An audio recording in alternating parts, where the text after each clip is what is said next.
Hello friends, welcome to meaning in Telugu channel. ఈరోజు word ఏమిటంటే transformation.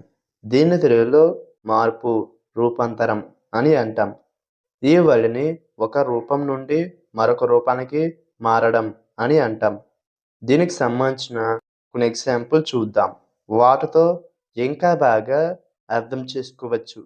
For example, ఫస్ట్‌ది the transformation of the old factorial into A community centre was remarkable.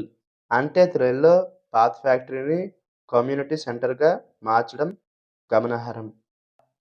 The next example and final example, personal transformation often requires changing one's mindset. అంటే తెలుగులో వ్యక్తిగత మార్పుకు తరచుగా వ్యక్తి మనస్తత్వం మార్చుకోవడం అవసరం. ఈ వీడియో మీకు నచ్చితే లైక్ చేయండి. మరిన్ని వీడియోల కోసం మా ఛానల్ని సబ్స్క్రైబ్ చేసుకోండి. Thank you friends.